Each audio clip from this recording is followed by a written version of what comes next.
Been to any anime conventions in New York lately? No, thankfully I have not. Yeah. All 53,000 attendees of Anime NYC urged to get tested after somebody got Omicron. Yeah, somebody. Why do people think it's from tough Minnesota, to pronounce too. Omicron? I think they look at it and they're like, and they just don't know how to pronounce it. Yeah. Yeah, I know, but Omicron. I think their brain just does weird things and they're just not sure for some reason. Omicron. Yeah. My brain does weird things and then I wake up in jail. No, it's Omicron. What's the problem? The problem is it's a Greek letter we haven't heard a whole lot. You're going to hear a lot more. I know. The real problem is that Omicron is less fatal but more contagious than Delta or anything. Than any previous strain. Okay. And great. that's where we're at. That's how this becomes, instead of pandemic, becomes endemic, right? That's how it works. It becomes something that shows up seasonally. Yeah, and we've talked about that being a possibility. Yeah. The stronger it is, yeah. the less likely it is to spread because you can't spread it. You get sick, you go, oh my God, I'm sick. And whether or not I believe in vaccinations or Jesus or whatever, right. I'm going to be in this bed for 2 days or 2 weeks fighting this thing. Mm-hmm. But if Omicron makes it, sniffy, then you just kind of go about your life and your business and you get on a plane and you go to another country and you spread it. And then the problem with that is, first of all, do we all want to get sick a couple times a year because we have COVID Omicron? But also there are still they are marginalized, but the immunocompromised, yes, and the elderly. There are still people in the population that it is absolutely deadly to, whether or not you have whatever. Yeah. Right. And we need to be considerate of that. We don't know, and we won't know for weeks, possibly months, its interaction with the current vaccines that are on the market and how they work as far as the prevention of it goes. Right. Right now, it seems, actually, I've seen studies that say that it is good for it, studies that it's bad. So still get vaccinated, but this could be doing an end around the vaccine. We don't know. Right. And this was the whole point. This is why we were all supposed to get vaccinated, wear masks. Right. It dies in its crib, and it never goes anywhere. Right. But now COVID is a sulky teenager. Yeah, right. And it's got its music loud, and it refuses to wear deodorant. Yeah, and that's what we have wrought. Or it's a teenager who goes into his Michigan high school. And anyway, the point of bad parenting is all over the news right now. Yes, and we need to be good parents to ourselves and the world. Be a strict parent with yourself. Yeah, right. Get vaccinated. Wear a mask. Social distance. Do the dishes. Yeah. Mow the lawn. Yeah. Go to bed on time. Right. I guess I'm a bad parent to myself, so I do not go to bed on time. You are. Yeah. It's the Just Enough Trope podcast. I'm your host, Caliban. Joined as always by my co-host. Hi, I'm Mika and Hana. We're here to do it. Yeah. We have to do it. We made a promise. We have an obligation. Yeah. It's not about a promise. It's about the obligation of the duty that you fulfill for someone you care about and appreciate, like our patrons. That's right. On our Patreon at patreon.com/justenough-trope, we have a monthly poll where the first show of every month, we respond to the patrons' requests. That is a poll that we put up, usually a themed poll, asking people to choose between several things, be they TV shows, movies, comic books, the kind of thing that we do. Right. And this month it was, we set a challenge for ourselves. We really did. We looked at Alexander looked at it, and he wept for there are no more worlds to conquer. We looked at the TV landscape and we wept because we didn't want to conquer any of these worlds. Yeah, right. I feel like we just did a show just a while ago called The Pyrite Age of Television. Yeah. I feel like TV has gotten really bad, and yet everybody's convinced that it's still good. Yeah. I remember bad TV years. I remember it. We were all honest about how bad TV was when TV was bad. Now TV is kind of bad, but we all claim that it's good still. Because it's prestige bad. Yeah, we want to be part of that tradition of The Sopranos, The Mad Men, all the Matthew Weiner shows. Yeah, The Wire. Well, that's not, that's somebody else. But yeah. And so we took 2 shows that came out that were within our purview, but being genre shows. Yes. But we decided, I'm going to watch that. I'm not watching that. Why would we watch that? Why would I watch that? Yeah. And said to ourselves, what if we put it to the patrons? What if we let them decide? What if we let them choose for us one of those shows to watch? And then, unlike the crabby bastards that we usually are, what if we could only say good things about those shows? Right. We could be constructive and honest. Yes. But we can't just kick these things. No. And we avoid it, to be fair, to protect and defend us.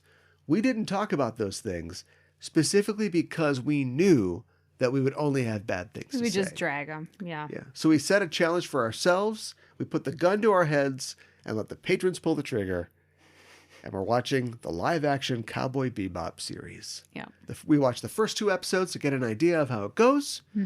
For our feature this week, we will have a review of those 2 episodes, and we can only say nice things. That's right. And we are both twitching. Oh my God. N-word! Just get it all out right now. I feel like, the vitriol is just focused in just like this evil ejaculation of something. Yeah. Yeah. Like, I'm just going to say, like, food that I hate, like mustard and horseradish. Mr. Rogers is a pussy! Whoa! Just like, it's caused, like, this energetic Tourette's where I just have to say anything I can before I have to say a bunch of nice things about this show. This show, which is a live-action adaptation of a show that sits at 100% on Rotten Tomatoes. For future reference, anything over 90%, it's good. Yeah. Let's not remake that. Yeah. Right. What could we add to that? Yeah. I don't know. How could we do it better? Yeah. You can't. And we'll save some of our discussion about adaptations and why we do them for the feature. It's not talking about the show. We can say whatever we want about. We got all kinds of ways to get around this thing. Don't you worry. Don't you worry. It's a little behind the curtain, but yeah. You will also hopefully be getting your money's worth. But first, the news. A lot of random news, a lot of little things coming out this week. Instead of grouping it by sex offenders and not sex offenders, oh boy, let's kind of punch it up a little bit. Can we punch up the sex offenders? Did you? Ooh, nice. I like that one. Did you know that there is going to be an animated feature, an animated DC movie based on the Metal Men? No, I did not know that. What is the Metal Men? The Metal Men are you know that the DC universe is huge. Yes, I do know that. Probably bigger than the Marvel universe, to be totally honest. Okay. They were invented in the 60s. They are a team of superheroes who are robots. Okay. And they are basically based on the metals that they're constructed out of, which are gold, iron, lead, tin, mercury, and platinum. Okay. And they are all, they have different personalities. Sure. Some of them are goofy and serious, or cranky or whatever. And they're just kind of fun. And they were definitely, I think, good for that time, the burgeoning comic field of the 60s. They've never really caught on since. But because DC is almost as much as any comic book company appreciative of its past, they often appear in crossovers, in big team up, company wide sort of stories. They often play an important role. And so two people who've worked for Disney, Ron Clements and John Musker, who worked on little movies like Aladdin, The Little Mermaid, and Moana, are going to make this animated movie. Okay, that I presume will appear on HBO Max, probably. Yeah, well, I kind of wonder if it'll be in movie theaters, too. Possibly. That's interesting. I guess this is maybe lame, but one thing that sticks out to me, like, is it okay to get close to the Mercury robot? Like, is that okay for the other robots, or are they ill affected by the Mercury robot? Oh, I know. Trust me, they go into every aspect of that. Yeah, yeah. Okay. Gold is, I think Gold is like the kind of main guy. He's the Cyclops of the group, but sure. But he's conductive. And then Tin is like, well, I'm just Tin, but it turns out to be more useful. He's than you super think. useful. It comes in handy. Yeah, right. Okay. Yeah. It's fun in that way. You can laugh and learn and thrill at the adventures of the Metal Men. This is not the first time that they've tried to bring Metal Men to the screen. Apparently, Lauren Schuler Donner, the producer at Fox for the X-Men, had worked on a Metal Men at one point. Oh, really? As did Jeff Johns, although he's touched everything in DC. It's not that big of a deal. And Barry Sonnenfeld, the Men in Black guy, had looked at doing a Metal Man at one point. Okay, so I wonder, hopefully this will actually go through this time. Well, if you can do an Eternals, you can do anything, can't you?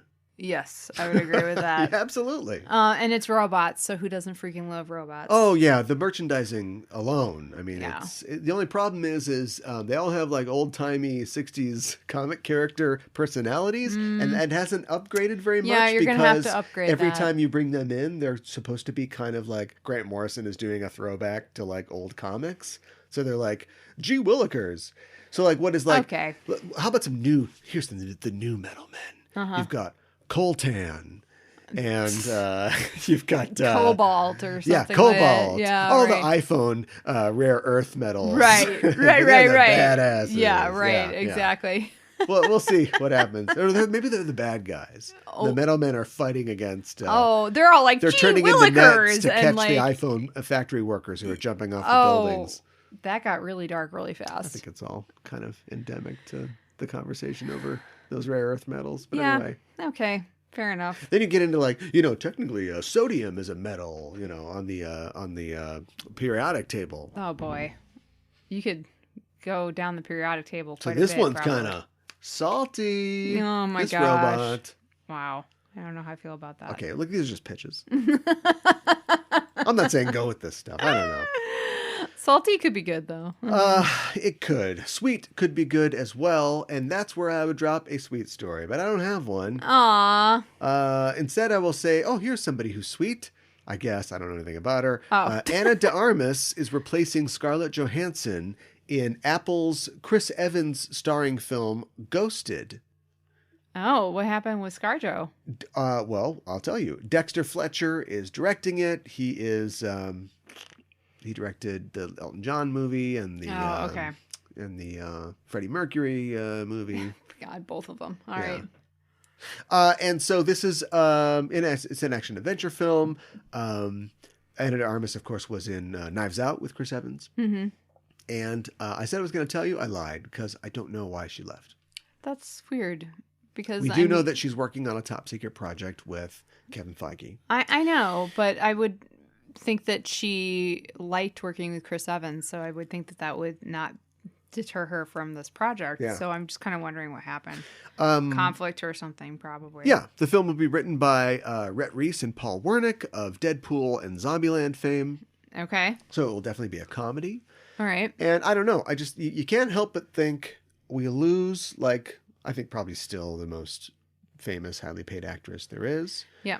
And we bring in an actress who has been around, but definitely had a bump after No Time to Die, where I feel like everybody's talking about her turn as Gooba Gaba in No Time to Die. Was she his longtime cutie lover? Titty. Cutie. Kicky. What? The cutie titty kicky girl. Paloma. Oh, she's great. Oh, this could be fun. I'm okay with this. I didn't realize that's who it was. She was like a highlight of that movie. So you're already doing it. Yeah, I know. It's almost like we planned that I would say, boy, people have such a strong reaction to her. And you're like, I thought she was great. Yeah, right. I feel this strong reaction. Well, I mean, I think, yeah, I do. Like, I've seen, like... Well, anyway. Yeah, it could be fun. You might want to watch a Dexter Fletcher film for the first time in your life. Oh, God. What is happening? All right. I don't know. What is happening? I'll tell you what's happening. Tom Holland is going to play Fred Astaire in a Sony movie. How do we get this kid away from these abusers? How do we do this? Amy Pascal is an abuser. We go in, we say, you got to leave. Come on, Tom. We're leaving. And we get him out of there. What is going on? I don't know. He must be having a good time. I mean, we know he can dance. So, okay. Look, he doesn't really look like Fred Astaire. I mean, Nobody looks like Fred Astaire. That's true. Cartoons of Fred Astaire look like Fred Astaire. Yeah, I know. Caricatures of Fred Astaire look like Fred Astaire. I love Fred Astaire, but he was a weird-looking dude. Very good dancer, but a weird-looking dude.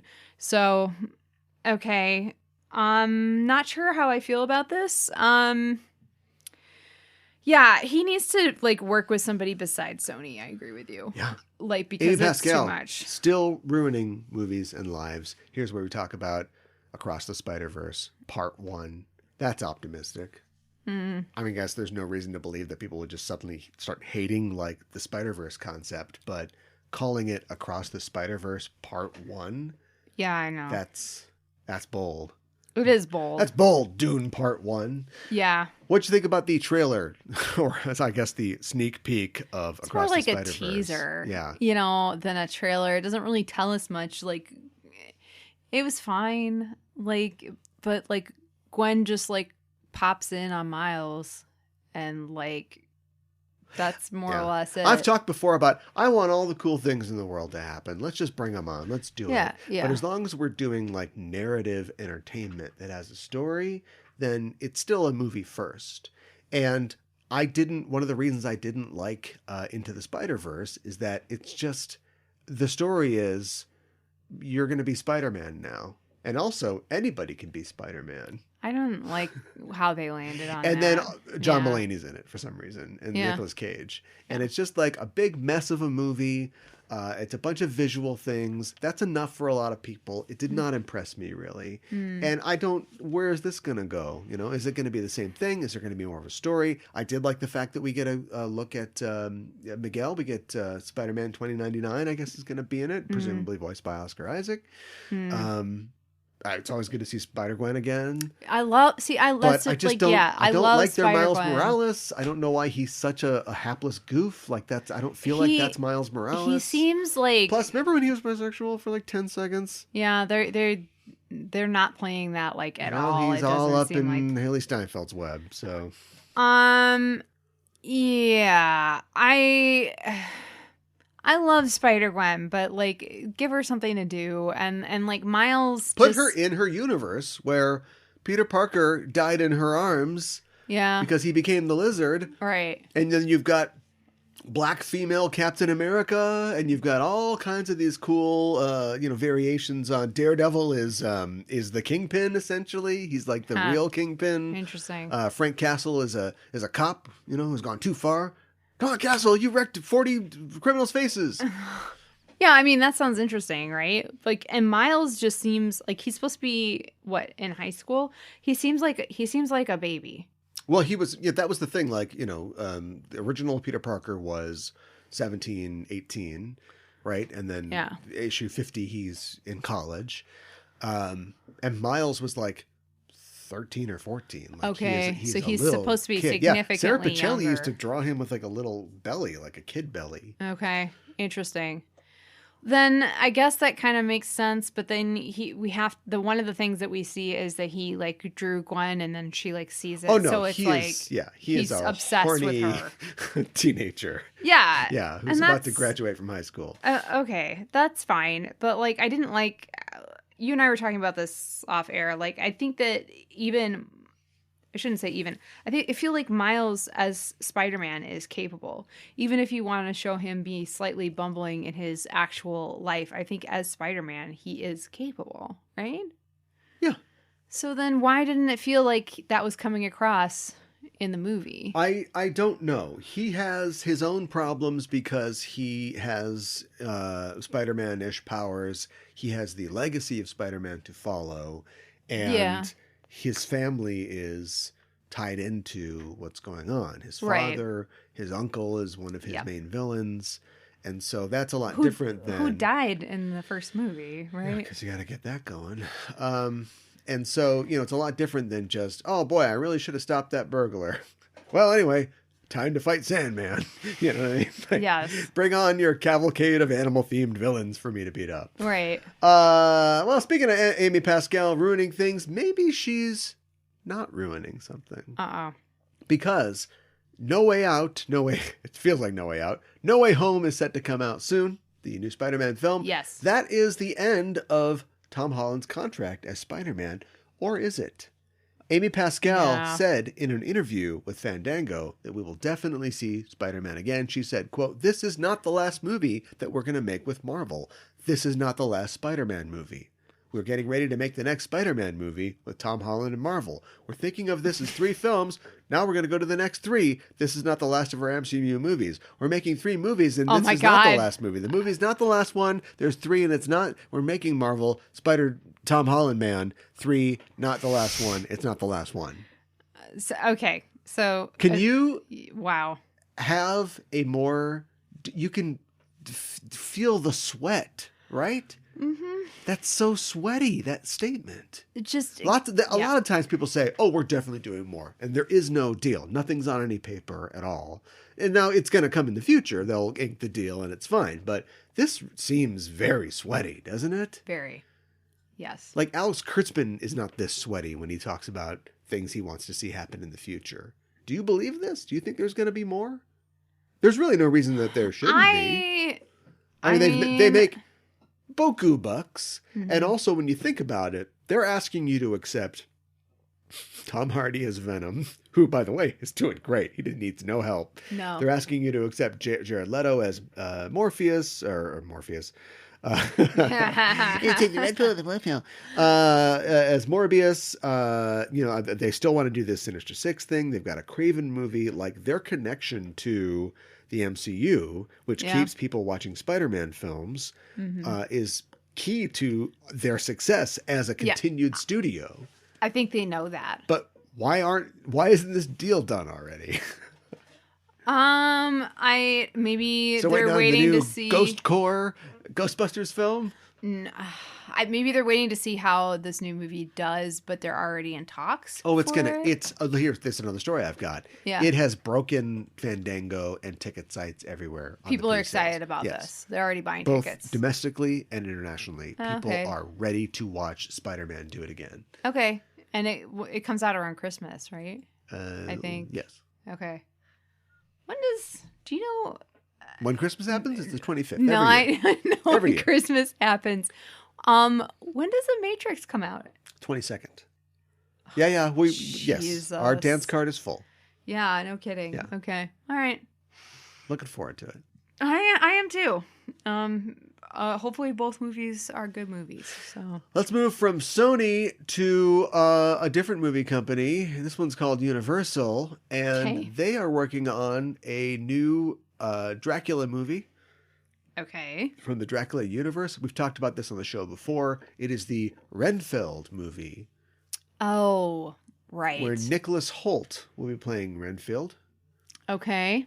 Dracula. Mm-hmm. Played by Nicolas Cage. Shut up! I won't. I can't.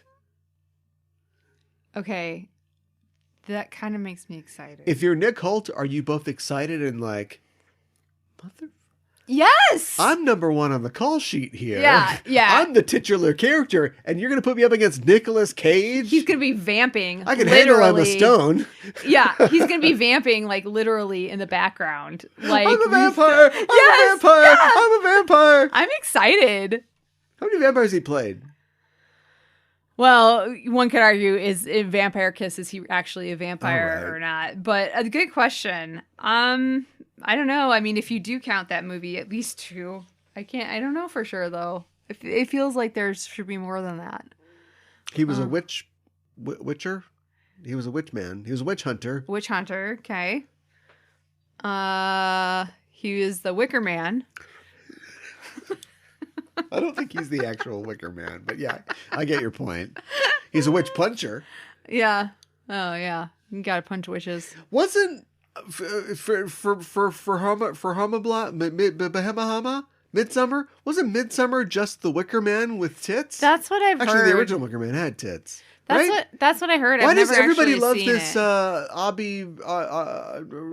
Ravi Shankar? What's his name? I don't know. The guy that does these movies. He did the Hereditary. Everybody thinks he's so great, and I'm like, isn't this just the Wicker Man? You just did the Wicker Man. That's what I heard. Weird Town. Uh-huh. They're Wiccan or whatever. Yeah. They need their harvest to stay strong, and so they put somebody in the Wicker Man or whatever. Yeah, right. Only it is. We just put a feminist twist on it. Instead of Nicolas Cage punching ladies are realizing that they're in abusive relationships. Yeah, right. And I'm like, if your movie can... I haven't seen the movie. I haven't either. I haven't seen Hereditary either.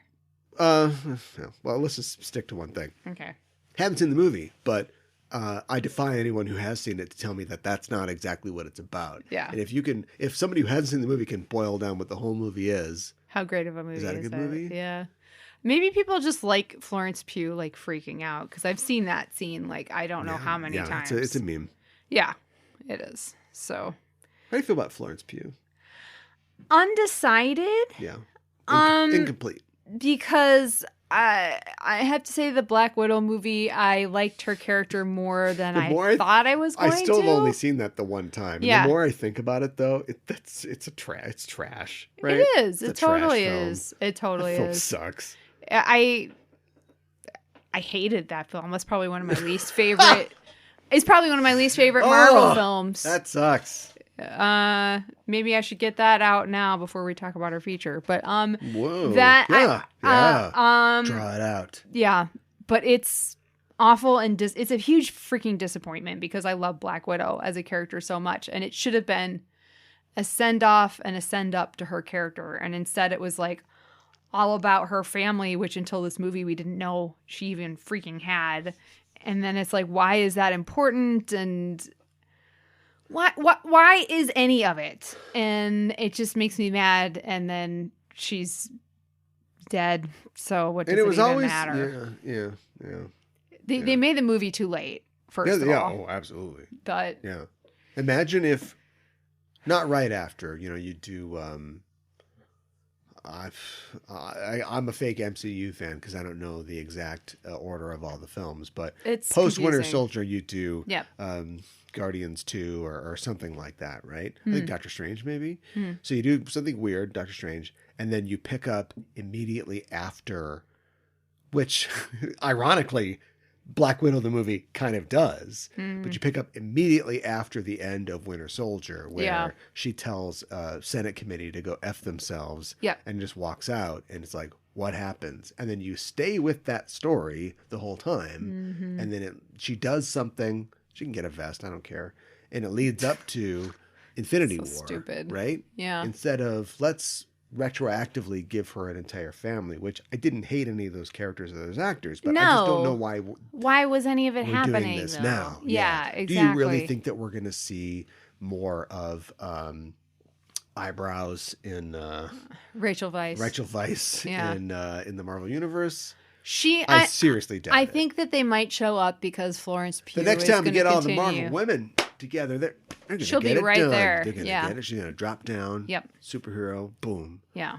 What's up? Well, as far as bad movies go that revisit things, what about hopefully good ones that revisit things?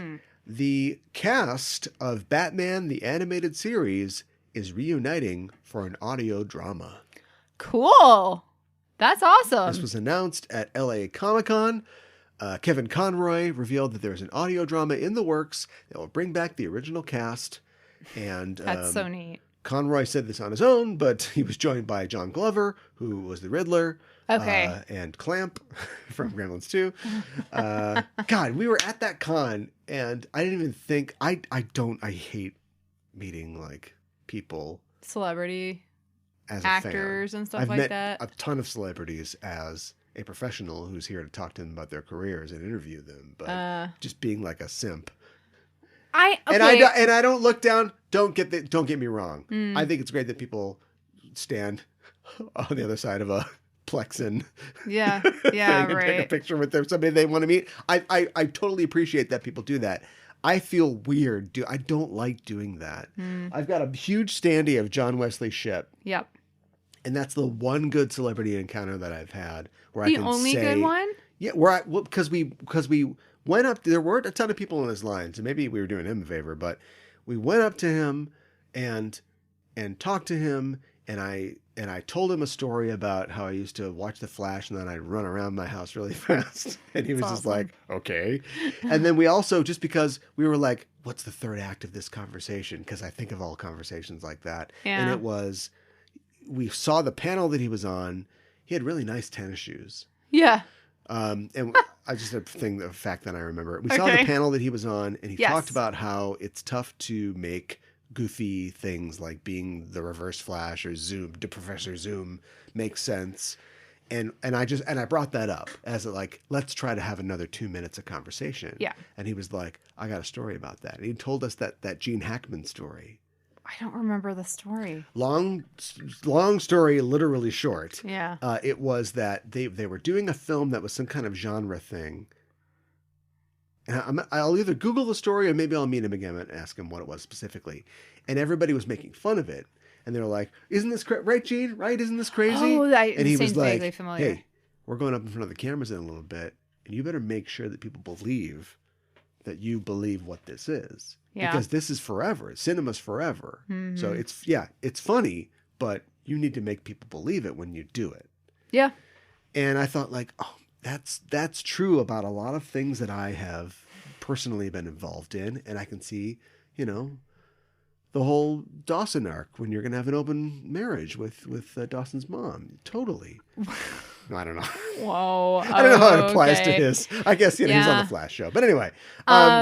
Just thinking about Gene Hackman, this is the guy who played Lex Luthor in the goofiest Superman movies, but made it believable. And you were like, wow, look at that Gene Hackman. He's acting his butt off and he's doing a great job. He didn't work so hard in Superman 4, but he was there. Okay. He did show up. He did.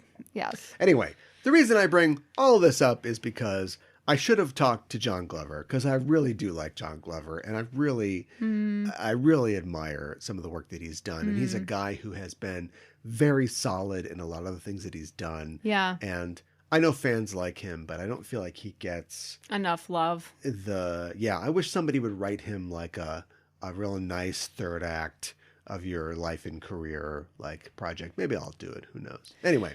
Yeah, Kevin Conroy probably gets a lot of oh my God, Kevin Conroy, do Batman. They people freaking. I think Kevin Conroy's got all the I think so praise too. that he deserves. Yeah. But anyway, he said that they're going to be doing this. Alan Burnett, a writer on the original show, is developing it. Danny Elfman will write the theme for it. Oh, sounds really awesome. And these are unconfirmed people, but.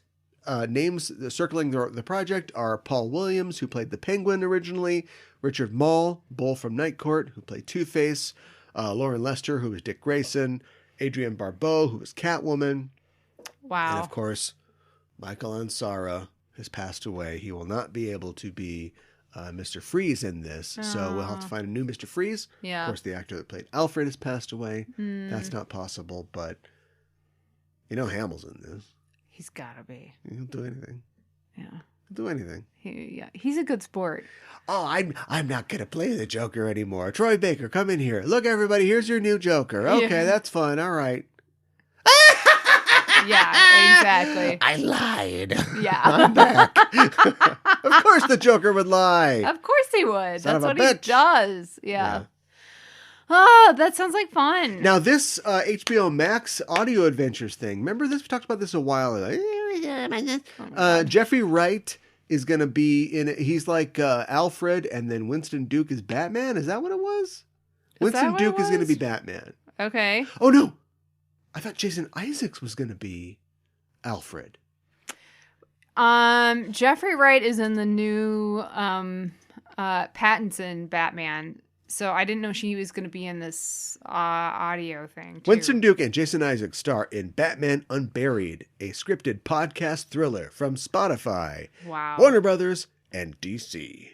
So Isaacson is going to play Batman? No, that's racist. What? Winston Duke is Batman. Oh, I wasn't trying to be racist. I just literally thought that it was okay. Jeez. Okay. That's cool. I don't know how to salvage that. You can't. Wow. I was not.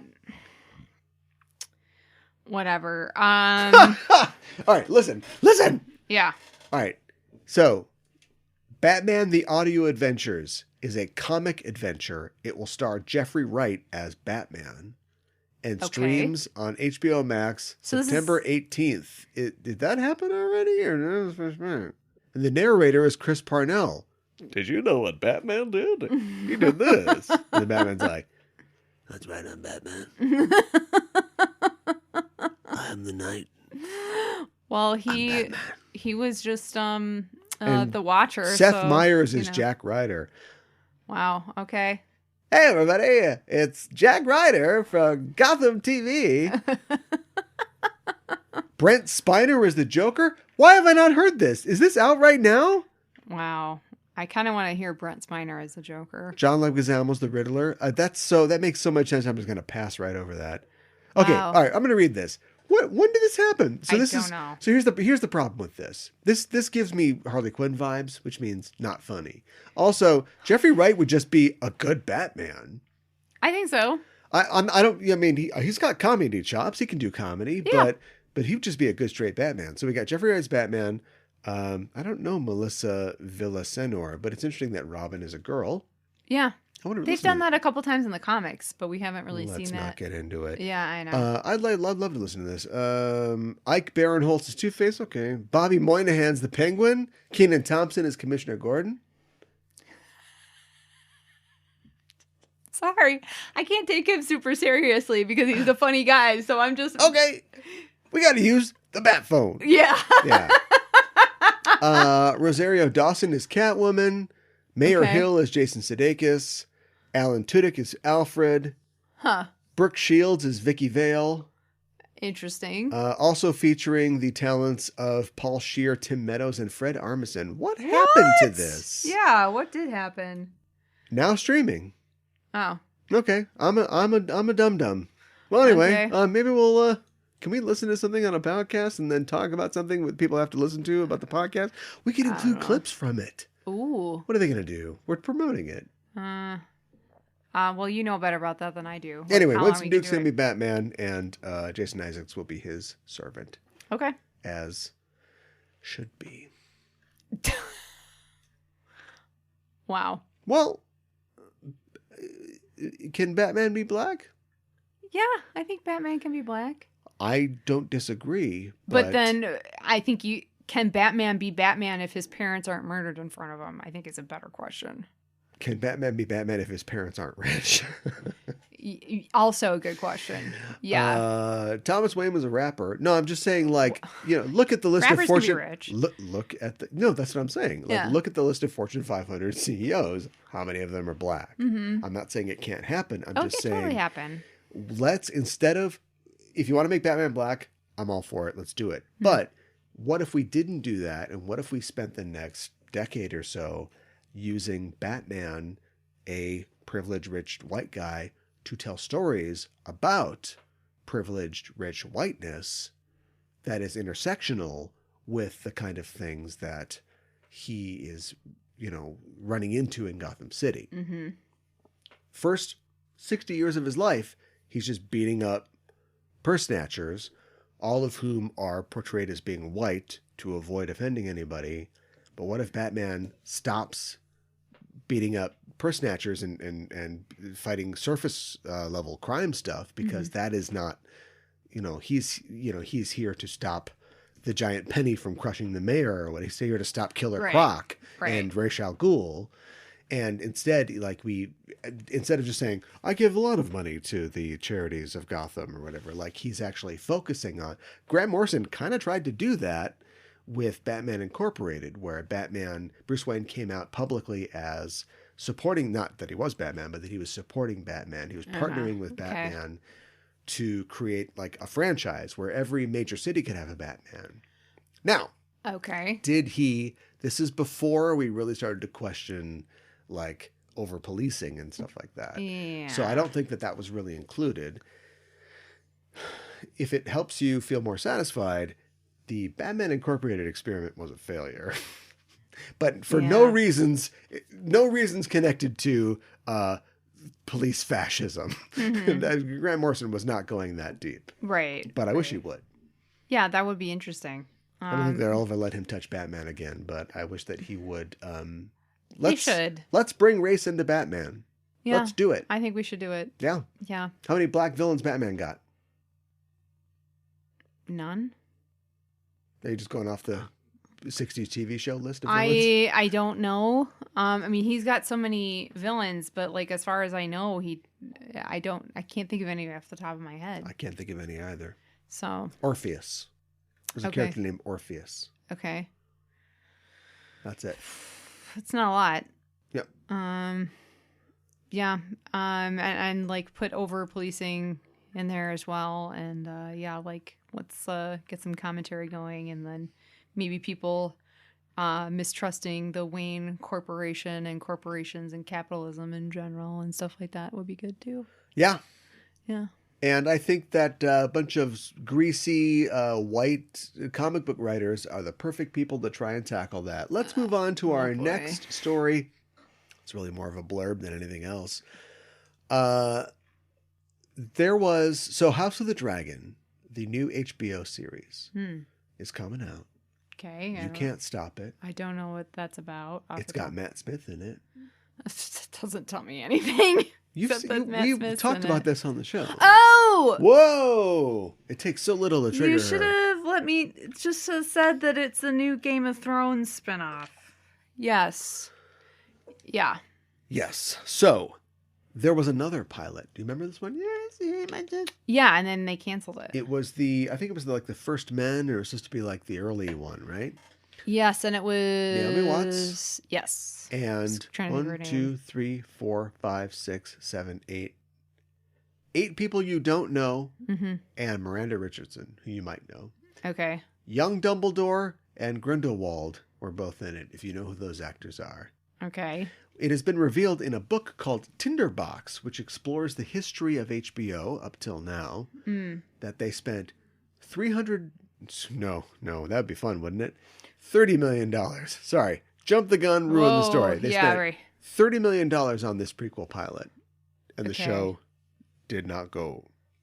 That's a lot of money to spend on a pilot, I think. Yeah. What happened with this show? Do we remember what it was? Why? Or did they say? I don't know that they said. They just like, oh, nope, we're not going to do it. They did not do it. Yeah, I don't understand why. Here's the thing. I don't like the name of the new spinoff Game of Thrones show. And I really liked Game of Thrones at the beginning. But if it's going to be like the last couple of seasons, then I'm not excited about it. So they got to come out strong. Are you excited about the Dunk and Egg spinoff that's coming out? What? That's my name now. Dunk and Eggo. What's my name? Dunk and Eggo. It's a whole new game. Dunk and Eggo. I am so confused right now. I have no idea what He's a you're knight, talking I'm a about. squire. You're doing it fine.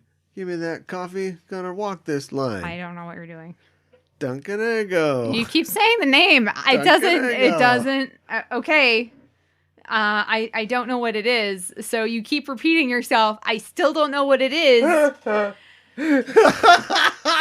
Oh my God. Dunk and Egg. It's a prequel story. There's a knight called Dunk and a squire called Egg, and that might be reversed, but who cares? And the squire is Aegon Targaryen I or whatever. He's the grandfather of Daenerys. And it's basically they go around and have adventures, and it's like the prequels of Star Wars. It's like the calm before the storm. Why are we doing this? Well, it's the calm before the storm. Like remember, like Game of Thrones starts at the end of a huge civil war, right?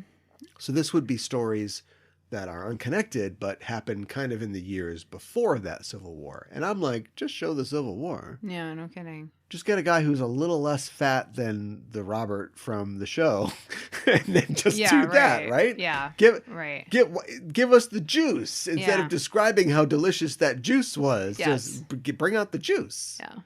But they spent $30 million on a pilot. They're like, nah, not that. Yeah. And Naomi Watts is like, oh, that's it for me. Yeah. Right.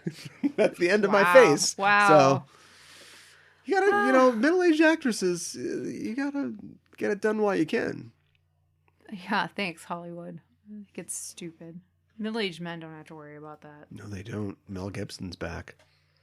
Mel Gibson's back! Here's a story. No, I don't have a story about Mel Gibson being back. Here's the point. Kobe Smulders will be Maria Hill in Secret Invasion. I don't think anybody didn't think that was not going to happen. Yeah. 1, 2, 3. Yeah. Yeah. Okay. All right. Sounds good. I think we've moved beyond Maria Hill.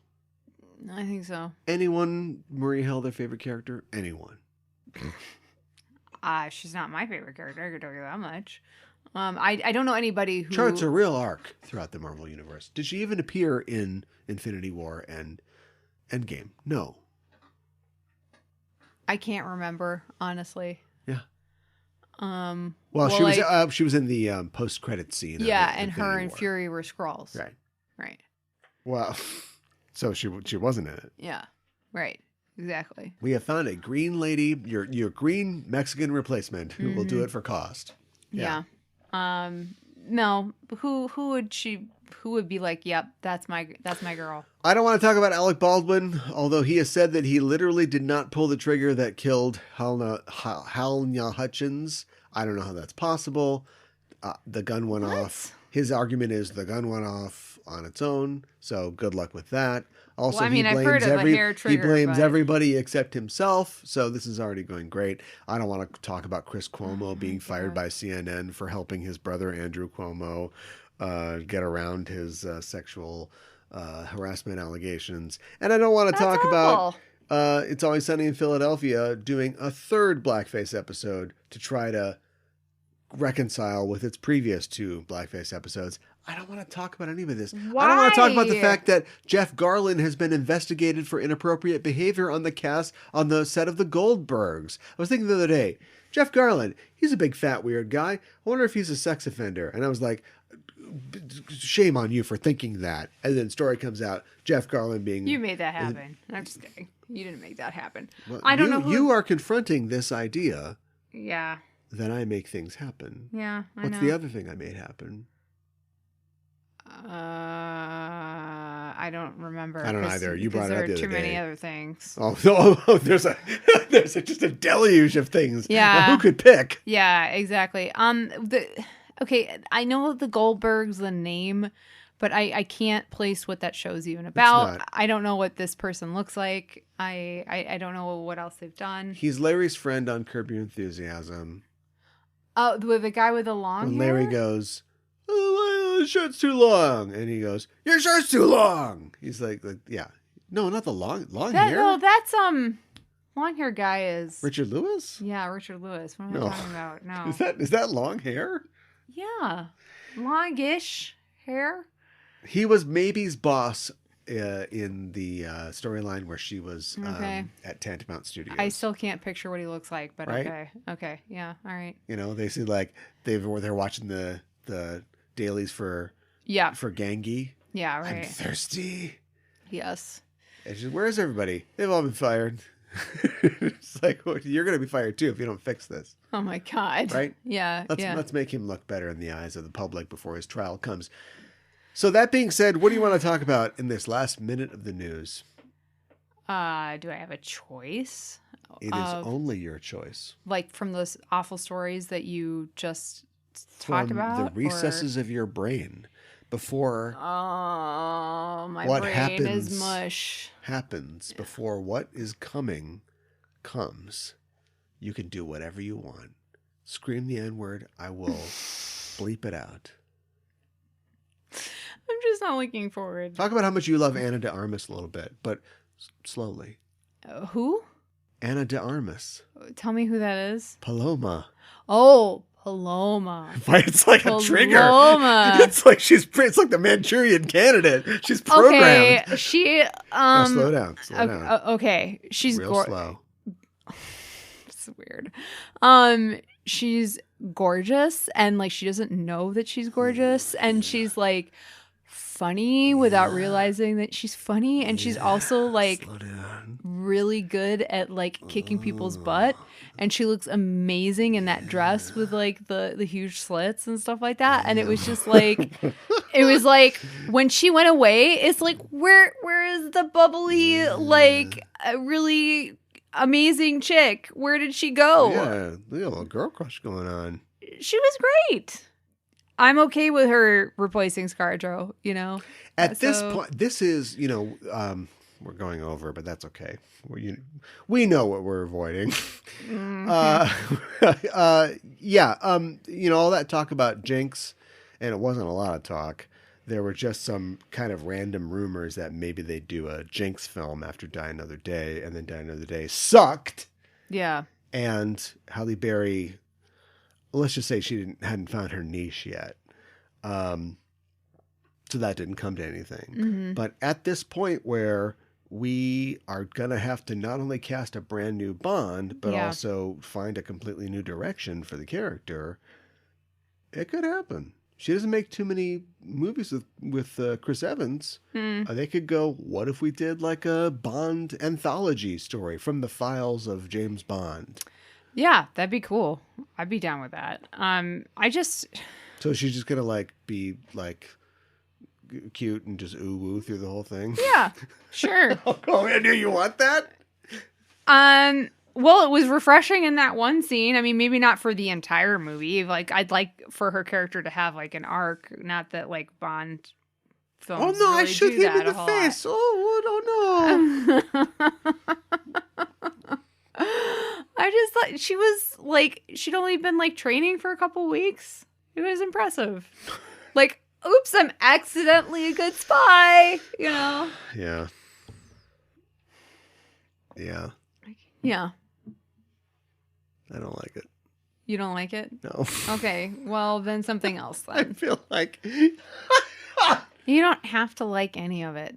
I'm giving you permission. You like what you want to like. So you can not like it. The name is Paloma. Yeah. Also, maybe a second name, but definitely Paloma. Yeah.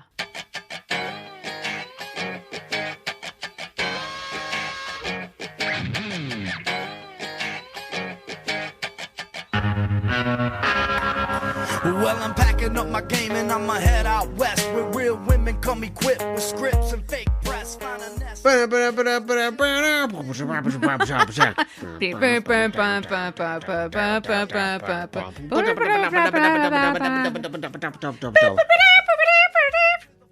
how it goes. No.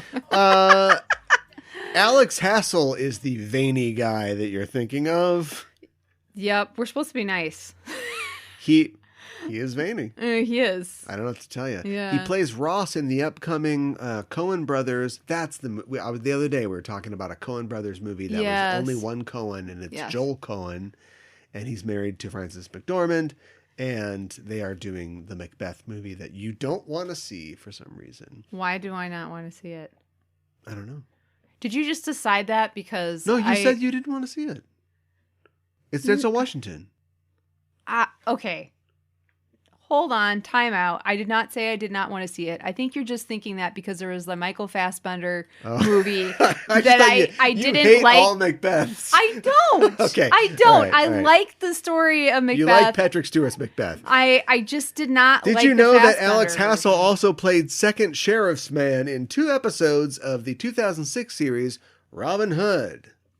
Oh, I liked Starring Robin Jonas Hood. Armstrong as guy who quit the series or was apparently so bad that everybody else quit the series. What happened to that show? I don't know. I really liked it. I have a huge soft spot in my heart for Robin Hood. One of my favorite And stories. Lucy Griffiths was, she went on to better things in the future, but basically, like, she's like, yeah, please kill my character. And they killed Maid Marian. Yeah. Although they had plans to bring her back.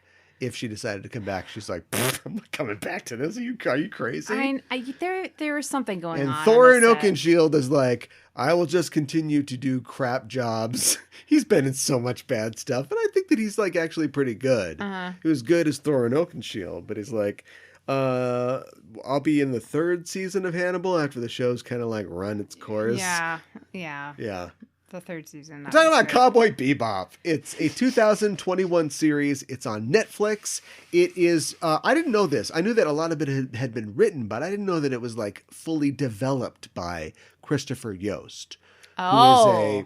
Okay. Yeah, who is a screenwriter and a comic book writer. He is responsible for Thor: The Dark World. Let me finish.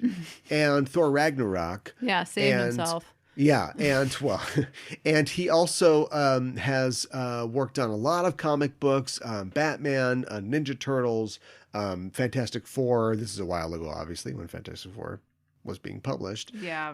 Wolverine and the X-Men, which is a pretty good series. He also worked on Avengers: Earth's Mightiest Heroes, which is sort of like pretty good too. Yeah, that's one of my favorite Marvel shows. It's kind of their answer to the Justice League show. Yes. Yeah, and so he has moved, and he writes on The Mandalorian too. So he's sort of like, wow, okay. Yeah, this is his. I'm gonna do it myself. All like right. He's kind of setting off on his own, adapting this very famous anime, which was created by Shinichiro Watanabe, and his many what do you call them? His collaborators. Yes. In fact, they collaborate so much they call themselves Hajime Yatate. Which means Nothing. It is a pseudonym to include Watanabe, Keiko Nobunota, the screenwriter, the character designer Toshishiro Kawamoto, the mechanical designer Kimitoshi Yamane, which is important because the ships, remember, were designed specifically as toys. Yes. Watanabe never wanted any ships or anything, but Bandai said they'd pay for it if you put sellable toys in it. Then Bandai saw the finished anime and went, what is this crap? And just refused to be associated with it. And of course, Yoko Kanno, the composer, all make up Hajime Yatate. That's really cool. I like that. I love that, actually. Yes. That just brings me warm feelings. And the composer, Yoko Kanno. She's back! Yeah! Which is awesome. Yes. Because the music is great. Composed music throughout the series, yeah. Yeah. It stars John Cho, Mustafa Shakir, Daniela Pineda, the aforementioned Alex Hassel, Mr. Vaney, and Elena Satine. As Julia. Who has appeared previously as Lorelei on Agents of S.H.I.E.L.D. You might have seen her.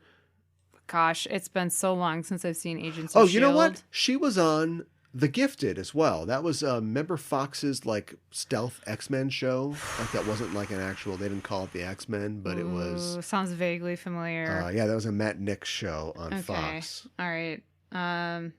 When did that come out? It was like around the late teens, 2017. Was it around like when Alphas came out? Stephen Moyer from True Blood, Amy Acker from Dollhouse, and Joss Whedon Properties was on it. And it was sort of like a. It was like let's. How do we do the X-Men without any of the original 5 X-Men? You know, it was like Polaris and like these kind of side characters. Okay. I did want to mention too, the character we meet them in the second episode. Gren, who they're kind of like at the club that Anna runs, and they're kind of the person that meets this older couple at the door and walks them through. They're a non-binary actor. Is played by Mason Alexander Park, and Mason is playing Desire in the upcoming Sandman live action. Okay, interesting. So yeah, so that's cool. I'm glad to see that they cast somebody who's non-binary for Desire, because I think that's an interest and a good choice, I think. Yeah, I mean, you've got a show here that is basically no whites in the main cast, or at least the main 3. You know, you got John Cho, you got Mustafa, and you've got Daniela Pineda. who has too many L's in her name for it to be easy for me to say.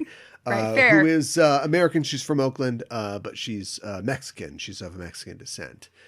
No, that's a really good point. And Take that, haters. Yeah, right. And I think that is I think those are good choices. And I know like people like were like, oh, it's different from the anime. Oh, blah blah blah. I think that Mustafa portrays a good Jet, and I think he kind of just looks like a Jet because Jet has like this very strong looking face, you know, that he can have like this metallic thing on his face, but it doesn't detract from the rest of his face. You know what I mean? It's not all about he's got that. the arm and everything. Yeah. There's some interesting choices about what they try to recreate in reality and what they, go, well, that's too anime. Yeah. And so they'll give Jet these like, crazy pointed Wolverine sideburns. Yeah. And the bolts in his face or whatever. Mm-hmm. But then John Cho just has like must hair. It's not like brownish. Yeah. It's not a brownish green shock of hair. It's just like, that's we took true. his hair and we just kind of went, all right, kid, there you go. It's Mess fine. it up a little bit. Yeah. That's a good point. Like, and Faye's hair is purple. They say it's purple. It doesn't look very purple. Yeah, I mean, it's kind of tinted purple, I suppose, or highlighted. But they could have made it look more purple, I think. Yeah, but even Faye's hair in the show isn't like purple. It's like purple highlights in black hair. That's true. People know Cowboy Bebop. Do we even talk about like what happens in Cowboy Bebop? I mean, we could just like briefly. I mean, it's. Do you want to like tell us what it is, but also like give us, the updates, like what has changed or been kind of updated about the general premise? I'll try to do my best. So, I mean, in the anime. No. Just say in the show. Okay. Spike and Jet are a team of bounty hunters, and they're going across the universe. They're trying to bring in bounties, and they get money for them, but it's, a capitalist society, and they get deductions from the bounties that they bring in. So they've made a couple of changes from the anime, and one of the biggest changes so far that we came across is Jet has a family, which I thought I didn't think was necessary, but maybe they just wanted to give him more like something specific for him to have. But he's divorced and he has a daughter whose birthday is coming up. But also another big change I feel like is Spike seems to just kind of like shoot a lot of people, like kill them in the live action, whereas in the anime I think it's like he doesn't, that's not his goal, and even in the first episode, Jet gives him a hard time about like, we're supposed to bring him in alive, and then he kills somebody and it's supposed to be funny, but well, what do you want, die? Yeah, no, not really. Also the syndicate is like really important. They're kind of like this group of I guess I should mention that Jet's an ex-cop, and the syndicate is like kind of this shady company that overlook a lot of things, and they control everybody who works for them. They basically control them with an iron fist. They do something that they don't like, and then they will punish them. So that's not a good thing. And Spike has not been totally honest with Jet about his past. I mean, I don't know how much more. How much did you do? A fair amount, I guess. Oh, and Faye is also a bounty hunter who, in the first episode of this, they run into her. But she's, interestingly enough, after a different member of the same couple is her bounty. So I thought that was kind of interesting. But the first episode of this, yes, is essentially based on the first episode of the anime series, and it's a little different. It's called Cowboy Gospel, Right. And the first episode of the anime was called Asteroid Blues. Did they take a card out of Deke's deck, or did Deke take a card out of their deck and was like, something blues? I think we're discovering something deeper about the naming conventions of anime series. Is that what's happening? Yeah. Okay. Just feverishly. You're just flipping through some papers and it was clicking, click. In my glasses, you can see the data coming down, being reflected. And I'm like, wait a minute, Trigun? Oh, Desert Blues. Yeah, right. Oh, my God. Puella Magi Madoka. Spell Blues. Like, I'm like, got my wall with all the strings attached between them. Now, you don't understand. Because when the blues come, and then we get to Blue Submarine Blues. No! Stop! It's based essentially on that, but they have a lot of work to do here. And I thought it was interesting that, like, you get this a lot in streaming shows now.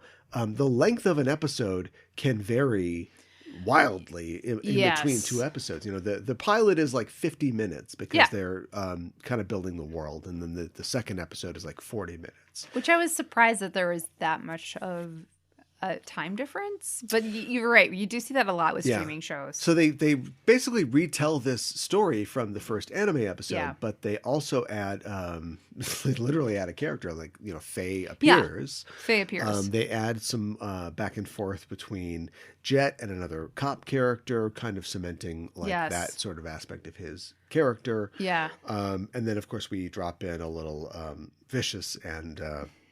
who is the crime boss and rival of Spike from his old life. Yes. So we kind of piloted a little bit, which is a lot different than, you know, what Cowboy Bebop and really like all of Watanabe's output, you know, from Samurai Champloo to Space Dandy to whatever.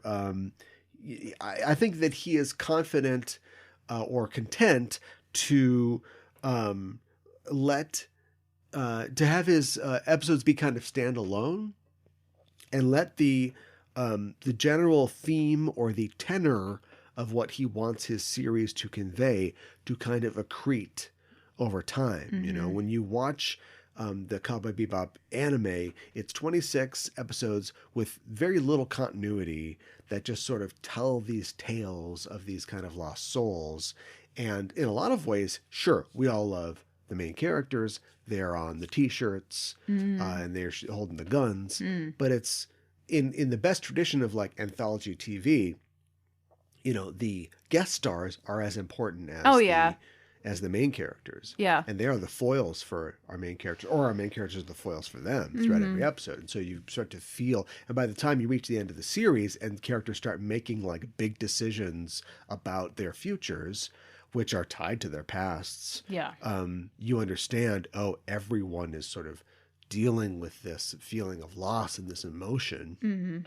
And like, that's hard to do on hey, you've never watched an anime before. Check out this streaming series. Yeah. It's 10 episodes.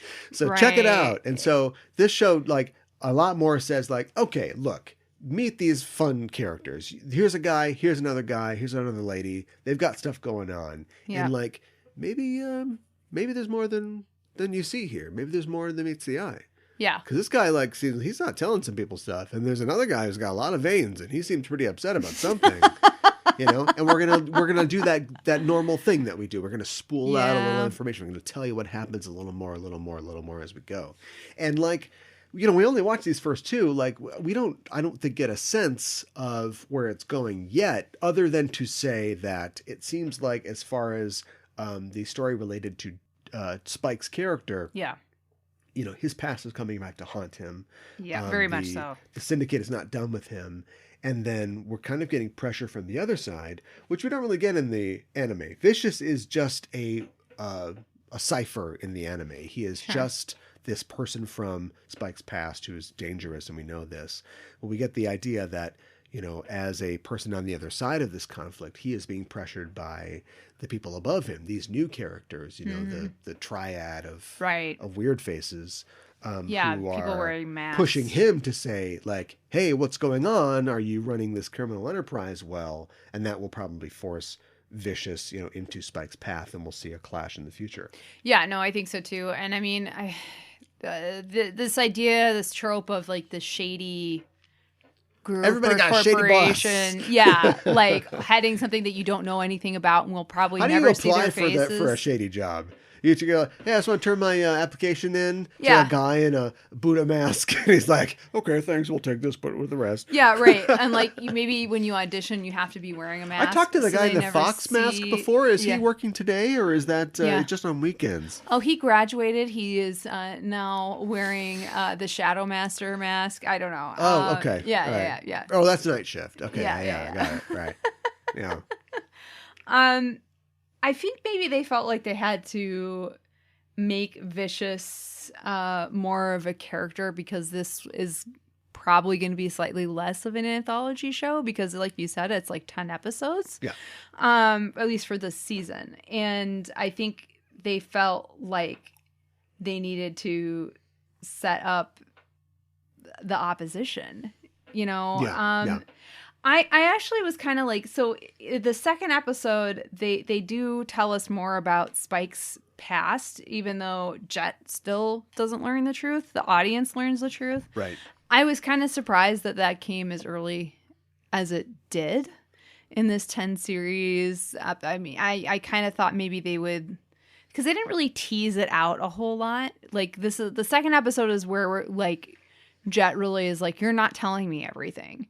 And that's when the audience learns. So I was a little surprised that beat happened so early. I kind of thought maybe that would be like a mid-season, but maybe that'll be revealed to Jet mid-season. I don't know. Yeah. So, I mean, it's hard to say. Like you said, we watched 2 episodes. Yeah.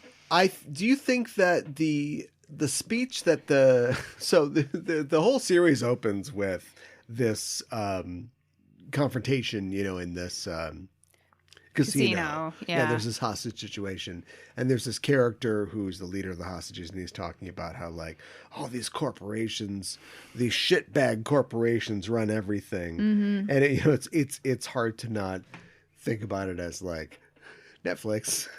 You are the biggest corporation. I know, but they didn't write it. No, the writer they hired wrote it. Do you think that is an attempt to sort of peg what the ultimate theme or one of the themes of the show will be, because this guy, I kind of he's a bad guy. He's a bounty head. They're going to take him in, but his complaint is that he was, fired from this casino. He feels exploited by this system. It's something that's very popular now. People are thinking about the systems of control they exist in. And he's talking about these corporations and how, as long as they're in control, nothing means anything. Do you think that that's going to factor into what Jet and Spike run up against as they pursue their bounties? Well, and I think we see that a little bit too when I can't remember which episode it was in specifically, but they and this happens in the anime too, but they come into like some spaceport or what have you, and they get charged some money for it, and then when like. And Jet's not happy about like the amount that they're charged and makes a big deal out about it. And then when he brings the guy in to get the bounty, to collect the bounty at like the police station, they deduct all this cost. Right, for all like, the damage they did and everything. Yeah, right, exactly. But one thing I think that was interesting that was not mentioned for the damage, I mean, maybe because they're criminals. The Uber of man catchers. Yeah. Right? Essentially. Uber says you can make your own way. Uber, they're bounties, basically. I never thought of this before. This is great. Uber rides are bounties. Mm-hmm. So you have an app and it tells you we've got a bounty at 12th and Elm Street. And you go pick up the bounty. The bounty is a person that wants to go somewhere. Right. You take them somewhere. And then what's deducted from you is the company's cut the wear and tear damage on your car. Right. The person you picked up was drunk and they threw up in the back seat. The cleaning bill. That's all taken out of what your thing is. Yeah.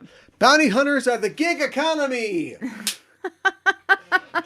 That's awesome. It. Yeah. Yeah. I think that really fits. And the Syndicate is just another shady corporation who is pulling a lot of strings. Yeah, they're just another West Coast Silicon Valley based app. I'm surprised they don't have an app. In fact, right. Jack, did you check the app? Right, I'm surprised. Now, Spike, I'm checking the app. That like it's not like just like one guy who's like a Zuckerberg type, you know, just like chomping on gum or whatever, wearing a sweater. Yeah. He's pulled his fake neoprene mask off. Oh my god! Did you capture the guy yet? Yeah, I Who's can see veinier, you or me? Let's compare veins. Yeah. Oh my god. I like that. The design on this is strong. Like they I would agree with that. Took this design and went all the way. They looked at the sort of chopsocky, Bruce Lee blaxploitation inspirations behind the anime and went full tilt. Old Dirty Bastard video on this. The lapels are wide, the afros are big. The whole thing has that kind of like filmic kind of old amber filter on it.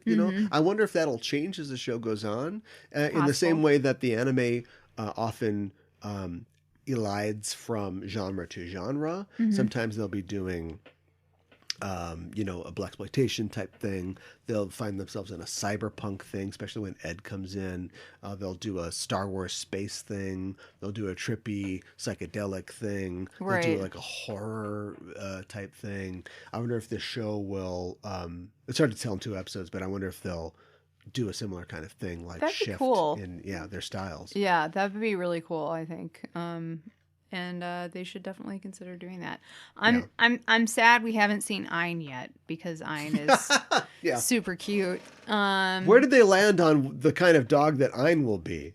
Ein's a corgi I've seen. Oh, okay. Because he was Ein going to is be a in German Shepherd. I think and then people were revolted. freaking upset about that. Yeah. You make Ein a corgi or else. We're in trouble. Yeah. Because we see a corgi in the opening sequence. Yeah. So, and I've also seen like photos with Daniela Pineda with Ein, and there was like a whole photo shoot, I guess, with her and the dog, which is cute. Nice. Yeah. Yeah. The first episode comes off a lot like the original first episode of the anime does. Yes. We get a little more depth in terms of, the syndicate. The syndicate is like a syndicate or syndicates are mentioned in the anime. We get the idea that there's a crime world out there, but in the live action show, it's like, it's the Godfather. It's the Mi Familia. Like you have crossed the Godfather. Yeah. And right. so Omerta on you. Yeah. And so Spike is kind of on the run from this force. And that picks up almost immediately in the second episode when they are working on a completely different job and a guy comes in and tries to rub out Spike. Yep. And he has to defend himself. Mm-hmm. Yeah. And then he kills him. Yeah. There's a lot more killing in the live action than I remember in the anime. Yeah, I know. I can't remember any assassins trying to kill the Bebop crew in the anime. Yeah. Like they're just, dealing. The original anime reminds me of, in the great tradition of like bounty hunter stories. Can't think of any right now, except Justified. Or Han Solo in Star Wars. He is a smuggler. Oh, you know who I'm? Mandalorian. He's a bounty hunter. Yes. Okay. That's another great, more modern example. Yes. Than Justified. And Yost is a writer on Mandalorian. That's right. Yeah. You're paying attention. I am. Where it becomes less about, we know that Raylan Givens is going to get his man and or woman, but these are stories about this genre, this world of crime and survival. Yeah, and and the bad guys are bad, but you can understand why they're bad. Mm-hmm. There are very few completely irredeemable villains. Like, we see in the first episode, which they change a little bit. Like the couple is, this couple that's on the run. Yeah. But, it's this girl. It turns out that the girl is like the heir or scion of this like famous rich family. Yeah, right. And she is looking for an escape from that, and so she finds this outlaw guy, and they fall in love. Yeah. And so that's their little story. We want these little stories and all these things. Yeah. And so like I think the show is at its best when it's sort of like following that idea. We should meet some guest star every week and go, oh, okay, so maybe they're doing something bad, but like why are they doing this? Like what's their I did think it was interesting too, though, like the live action, they kind of changed some of the relationship beats between the girl and the outlaw guy, especially when they're kind of getting shot at. It becomes, in the anime, it's clear that like he really, and maybe it's partially because he's on the drug, but it seems like he cares about the drug and getting the money for the drug more than he cares about her. Yeah, well, yeah. And that beat is not played at all in this. So it's fine if they want to make changes and stuff like that. Well, the reason they did that is because they are directly paralleling that to as also a way to introduce us to Spike, to his past relationship with Julia. I think you're right. Yeah, that isn't really introduced at that point in the anime. So they're. They've got less episodes. They're trying to condense this and just, that Spike is holding a candle still for this woman, and he sees in this couple the sort of love that he still holds for I think you're right. Julia. Mm-hmm. We drop all that, though, for the second episode, where the bad guy is the teddy bear bomber. Yeah, and he's just like a completely reprehensible. We don't care where this guy came from. We don't care what he does. He's just a weirdo that wants to blow people up with teddy bears. Yeah, and his name is Teddy. And also, his name is Teddy, and he wears a teddy bear head and runs around naked. Yeah, trying to blow people up. It's weird. It's very. I feel like it's potentially memeable, but like within but within the show, it's not like you really feel a whole lot of empathy for this character. I don't know what his plight is all about. He just likes to see things blow up, apparently, and see like this halo. We're not gonna cry when this guy gets it. No. But it's funny because in that episode, we get to see the division a little more, but we see this in the anime too. But the division between the sort of styles of Jet and Spike, and as that episode begins, Spike's kind of got bigger personal fish to fry, and he immediately goes off and does that. Yeah. But Jet's response as an ex-cop is immediately to go, all right, well, let's do this. I've got his manifesto, and I'm going to look at his manifesto, and I'm going to read this whole thing. And he starts reading it, and he's like, right, so you got to do, the government is bad unless the government is good. And he's like, what is this crap? Well, yeah, because it's like this, the man who wrote this, the manifesto, the teddy bear guy. He's a kook. Yeah, he's mentally unstable. Yeah. So, like, what does it mean? It's possible it doesn't mean anything. Yeah, but I did like the fact that that's his methodical. You can take the cop out of the force, but you can't take the force out of the cop. And he's still like, no, this is how we approach this. Yeah. But eventually he's like, well, this doesn't make any sense. Yeah. We're just gonna have to try to track this guy down the old-fashioned way. Right. Exactly. Let's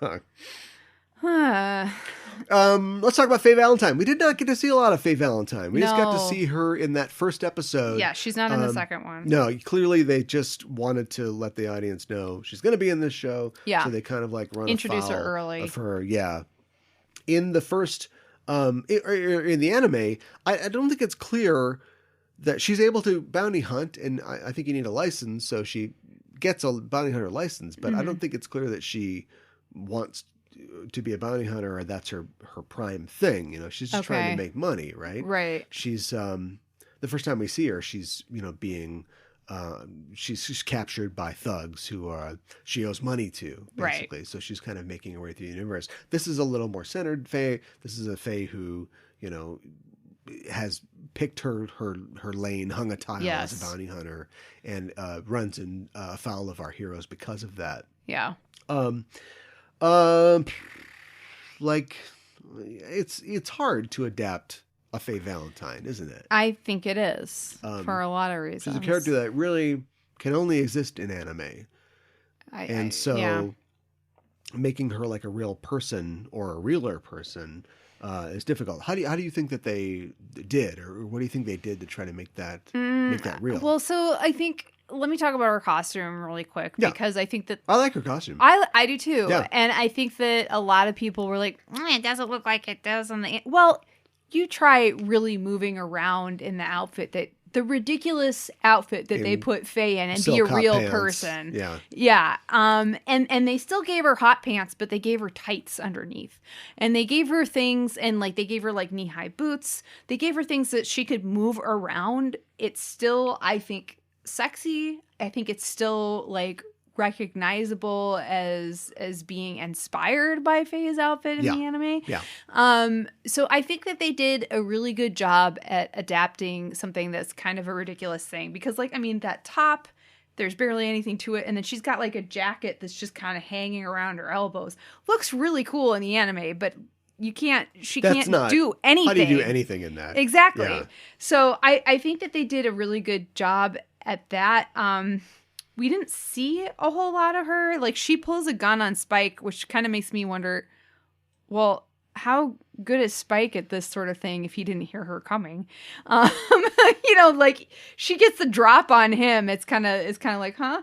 But, so then they kind of end up fighting for a little bit. And that, you know, I thought that was, you know, pretty well done. But then for some reason, he, like, kidnaps her and takes her back to the ship. Yeah, they're trying. Yeah, I'm unclear as to why that happened. They're trying to set up a similar thing to what we get in the anime, which is and in that it's more they are. She's actually ends up like captured by the Bebop crew a couple times because they're both going for the same thing. Sure. Or I think in the casino episode of the anime, they know that they need to get this chip or something like that. Like they're there. That sounds familiar. She needs to get the chip, but they end up with the chip. And so they're on opposite sides. Gotcha. And so she's just messing with them and they're like, why is this girl messing with us? And so just put her over there until we figure this out. Right. I like that they gave her a thing. Like she's a blade woman. Yeah, I thought that was cool. Yeah, they gave her like, something that sort of sets her apart from the combat styles of the other characters. Mm-hmm. So maybe we'll see her stab somebody. It's always a little more visceral than just shooting somebody. Be like, yeah, I'll stab you. That's another thing I thought it was interesting, and maybe it's because it is based off of an anime, they wanted to kind of play that up. But I felt like when we did see blood in this, it was kind of cartoony. Like it seemed like it was like paint, you know, like kind of like when older movies, like they would use actual like red paint. It wasn't quite the same as that, but it didn't look like hyper realistic like it would on like a Law and Order SVU or something like that, you know, which I thought was an interesting choice because those characters are dead. But maybe this is kind of a hyper realistic, bright colored world. Yeah, and that's the one thing that I kind of questioned, like why.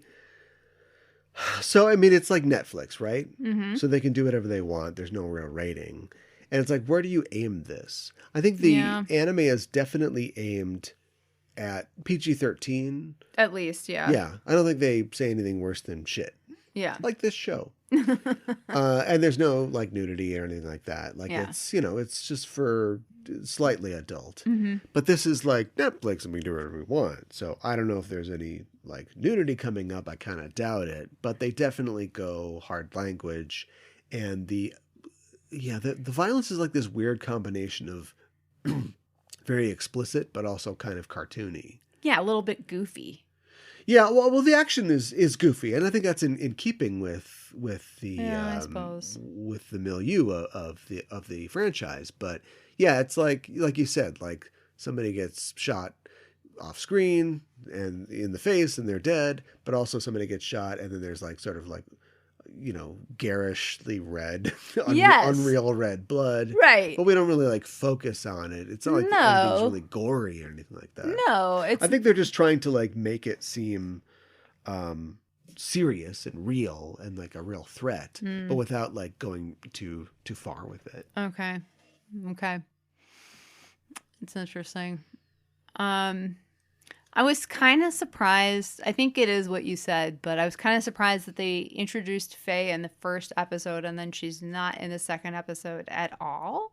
Yeah. I was a little surprised by that, but well, if they can go off and have a whole side thing where we're following Vicious and Julia, I think you could do another thing where we're following with Faye. With Faye, yeah. Like where we're following her and she doesn't have to be connected to the Bebop crew necessarily. Yeah. But I think in any case, I think in the third episode she probably comes right back in. Probably. Right? I think I probably care about what happens to Faye more than Vicious and Julia, but you know. Yeah. But yeah. Let's talk about adaptations.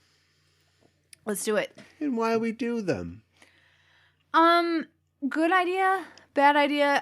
Are there some, well, Lord of the Rings, the original trilogy, I would say good idea. Lord of the Rings, Hobbit, stretching it out to 3 movies, I would say bad idea. And that's just the thing that comes up off the top of my head, because I think when you take something that has, I know the Silmarillion was in there too, but when you take something that like there's 3 giant books and they're each their own movie, and then you take one tiny book and then all the other material, and then you stretch it out as much as possible, and then you add characters in that aren't in it, it's not as good, you know? And I don't think that that's necessarily a 1-to-1. I mean, sometimes it's when you do an adaptation, you have to change things. Like put Lee Pace in it. Right. When you adapt, so this is a TV show. Yep. That is adapting a TV show. Correct. That is 100% on Rotten Tomatoes. Yes. It isn't a book. Some people don't read. Mm-hmm. It isn't a comic book. Some people won't read a comic book. That is true. It is literally something else you can watch. Filmed in front of entertainment. Your eyes. That is some people, I guess, won't watch a cartoon. Some people won't watch a cartoon with subtitles. Anime. Yeah. And by the way, as far as anime goes, yeah, Cowboy Bebop has one of the most respected English dubs. It's a pretty good dub, ever. I think. Yeah. I am a sub guy up and down all the way. And when I watch Cowboy Bebop, I watch the English dub. Yeah. Because I enjoy the sub too, but of how well performed it is, how well synced it is to what they're doing, how much the actors capture what I think of as the spirit of the characters. So it is something that already exists, and we're going to do another one. Yep. Like Suspiria. Yeah, like why are we doing another one? Yeah. Look, Suspiria cost $25 to make. 25 lira, excuse me. Yeah. It is a scary movie that is very tense and makes you think. Yeah. If we're going to redo that, and then we're going to try to bring the Bader Meinhof group in and like talk about like mid 80s Berlin politics and stuff. Yep. Yeah. What are we doing? I mean, you are putting sprinkles, whipped cream, cherries, and a turkey on top of that sundae. Yeah. Yeah. If we're going to make a live action version of this show that is a cartoon that is 100% on Rotten Tomatoes, what do we want to accomplish and do? Yeah. And is it putting real life diverse bodies on a screen and not just like, I don't know, they speak Japanese, but that guy's black and that guy's white, I guess, or whatever. Right. Is it adding characters like the character that you mentioned, the guy who is or not the guy, the person, the non-binary person. Gren. Yeah. Yeah. Right. You know, exactly. Is it doing that? Is it trying to give more backstory and voice to the characters who are more ideas or archetypes in the show? Like, is that what you're doing? Is it to say something about corporate? Why? Corporations. Yeah, right. I'm coming for you. Yeah. Yeah. Like, why do you do it?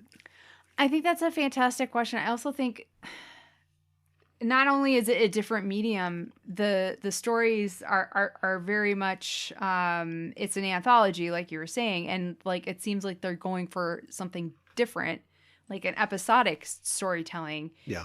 So it's they're shifting gears, and then also the animated show is like 20 minutes each episode. So these are longer episodes. Yeah. So the individual stories need to be longer, but how do we change that? How do we make it more?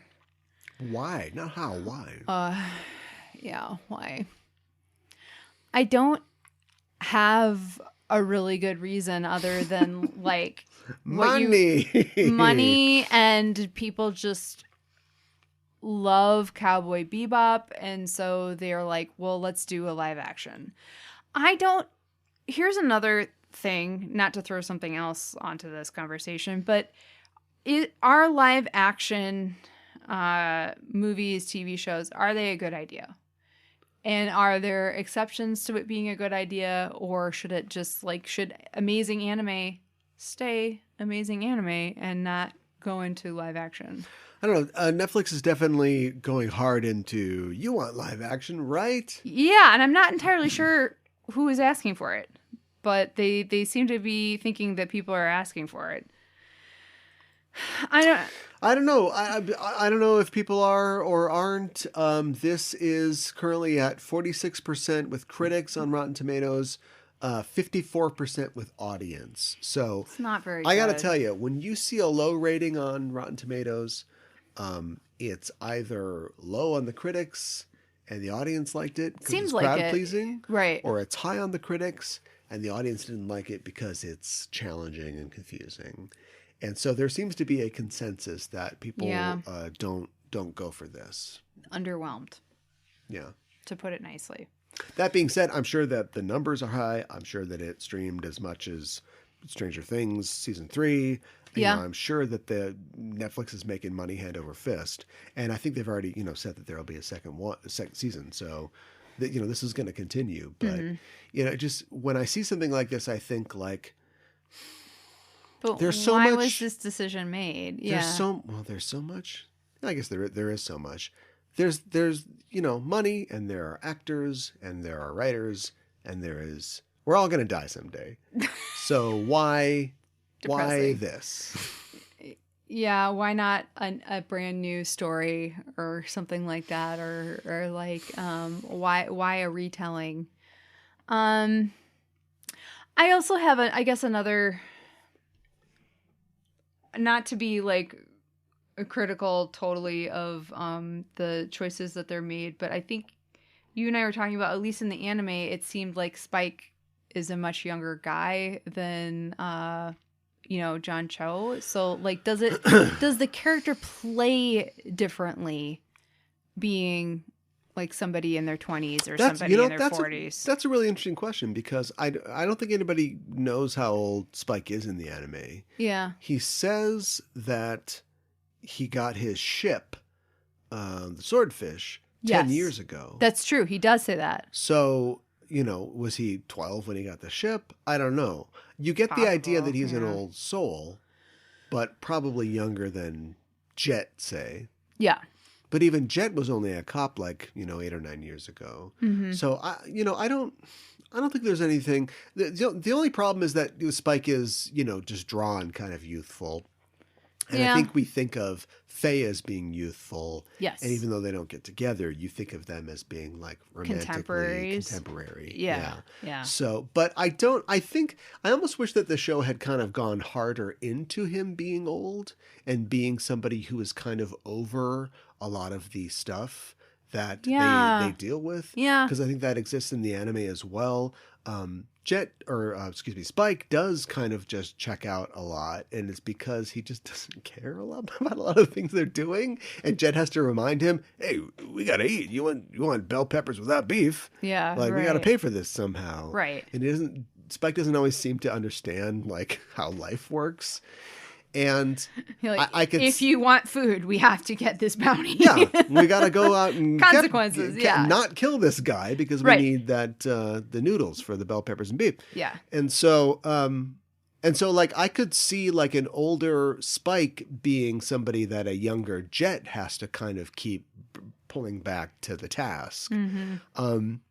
without getting explicit about their ages, I think that this live action does kind of do that, because Jed is the guy that's kind of on and Spike is kind of like got other things to do. Yeah. And so I don't know, like John Cho's great. Like he's, you know, I don't have any complaints about him. Yeah. And you can complain that he's not youthful enough, but I think that if you don't care about the age, it works fine. I think so If you too. want to make a big deal about the age, you're going to find something to make a big deal about, I guess. But I honestly don't think that it's that big of a deal. No, I think Although you're Danielle right. Pineda is, you know, probably in her late 20s. Oh, yeah. And John Cho is in his late 40s. Yeah, So yeah, as far as like the significant age romantic difference. compatibility, Yeah. maybe it's not there, but yeah. Yeah. Okay. The end. The end. Would you recommend this? Honestly, I'm gonna be honest. No, I would not. Yeah. I say if you are intrigued by the idea Cowboy Bebop, watch the anime. Yeah. That's what I would say.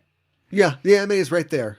It's Yep. not like it's tough to get. It's probably streams on Netflix. I don't know. I don't have a Netflix account. Right.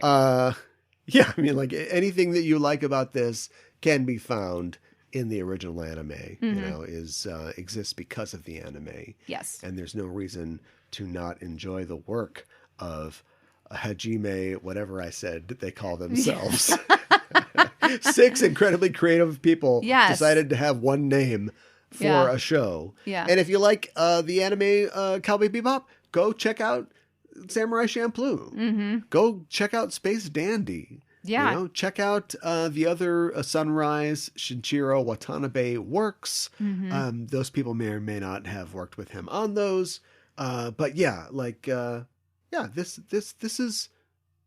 is good. Hopefully the what we get from this is that it sends people back to the source, sends people back to the anime. I'm okay with that. Helps them continue to make this thing, which is now over 20 years old.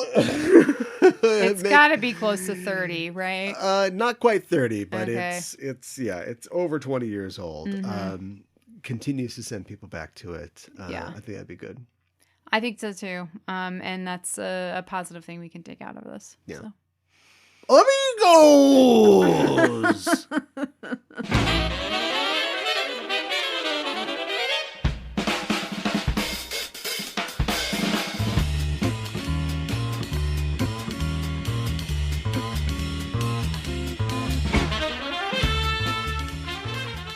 Can you believe it? What?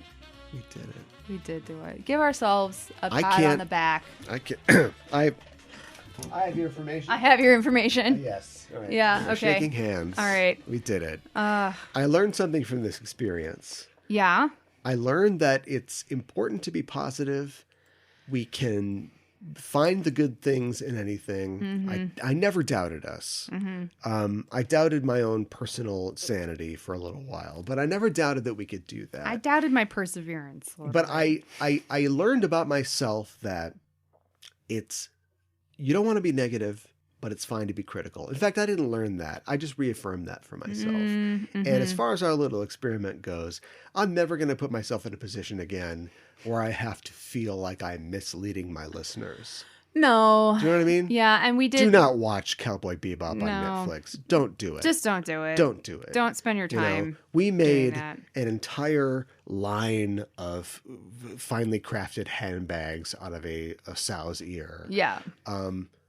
Is there nothing to get out of it? No, there are some. There's fun to be had there. Sure. But you take something that's amazing and you make another version of it that isn't as good. Why not just watch the thing that's already good? That's it's right what I there. feel- It's yeah. right there to watch. Exactly. Yeah. Like the good things that I think come out of the live action are And all already you can in the do is anime. find, and we love, we've enjoyed a lot of Christopher Yost stuff. All you Yes. can do is just watch a creator that I know can write well, Yeah. bounce off of trying to make his own something that is already great. Yeah. Right. All you can do Right. is just take Shakespeare. Let's funk up Shakespeare. You're not gonna get it. Yeah. It's gonna be Shakespeare Untold. That Oh my gosh. DVD that you tried to make me watch when we first met. Was it Untold? I can't remember what it I was think called. it was.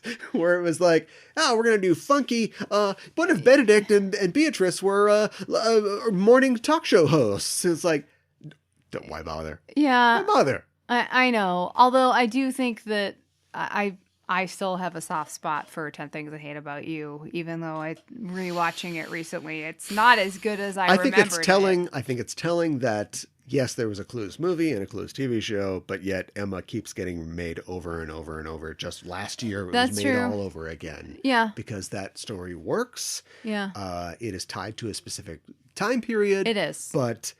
Jane it's a time Austen, period that people want to return to, yeah, and it works. And you can put a lady whose eyes are on both sides of her head in it, and people want to watch it still. Wow! And so, why remake it? Yeah, that's my point. Yeah, do love Clueless though. Also, yeah,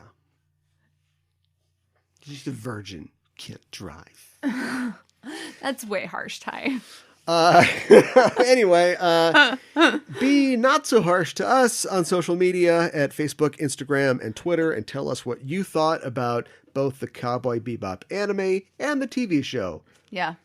I think, as has been proven today, that we can handle all points of view and engage with them. I think we can. So if you like it, I want to have a conversation with you about how much you like it. Tell us why you like it. Yeah. Tell us what appeals to you about Faye the show. Valentine's a Blade Man. Yeah, and tell us all about it. Why she's bisexual. We didn't even get to she's bisexual. Well, that wasn't presented in the episode. Well, we didn't get to that episode, but what do you think about that? Like, we can just do all kinds of stuff. Our adaptation's a good idea. Every dollar I had in that last segment, I got nothing left. It's okay. So it's okay. We know. Yeah, be fearless. Yeah, and join us on social media. Yeah. Also, subscribe to us on your listening platform of choice if you have not already. We need that from you. Mm-hmm. We have Buddha baby masks saying to us, why don't you have more subscribers? No, please. Don't make me shoot Mika. Yeah. I don't want to. Hey, I could tell the gun was empty.